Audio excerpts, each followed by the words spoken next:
Episode 10 na tayo dito guys, and isa ito sa mga troubleshooting tips and ideas lang guys, no, based from my experience, mga common issues dito with the OKX Wallet app.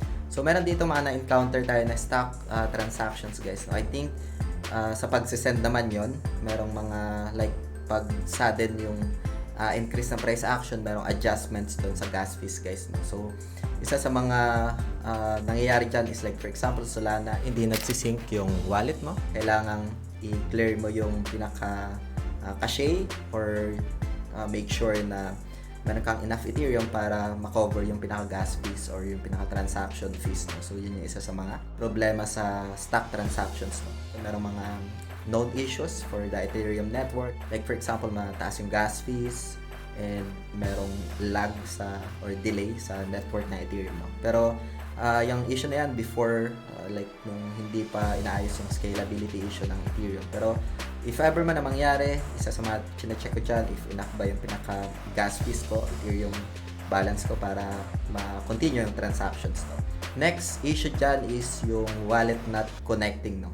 Una-una, chine-check ko muna yung internet ko. It's better to check yung internet. And if ever man na okay yung internet, I need to restart my application, force close, or sa browser extension man, like login, log out.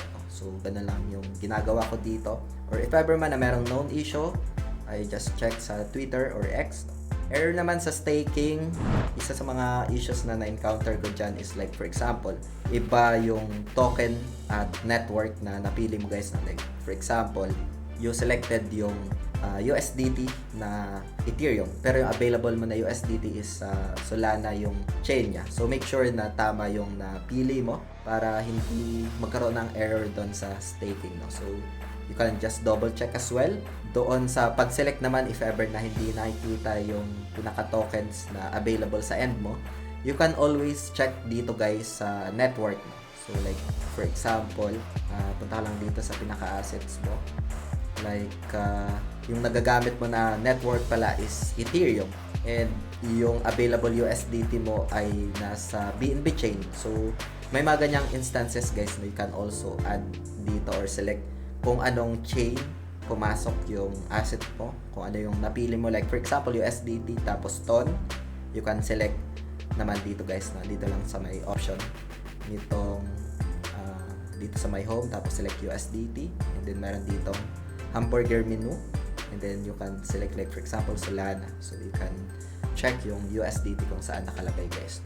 Yun, kapag may problema, may solution naman yan, you can feel free to comment, kaya don't panic, just troubleshoot guys. No? You can also write sa kanilang support, ayan, available naman dito. Sa community, you can ask questions, it's very important. So yun yung mga features dito guys. Tapos na yung buong video series natin dito. Ano pa yung mga gusto nyo matutunan dito, feel free to comment lang sa comment section ng video na ito. If you find this interesting, itong ating video series, please like this video and subscribe sa ating YouTube channel guys. Maraming salamat ulit sa panunood. Hope this video helps and peace out. Bye for now.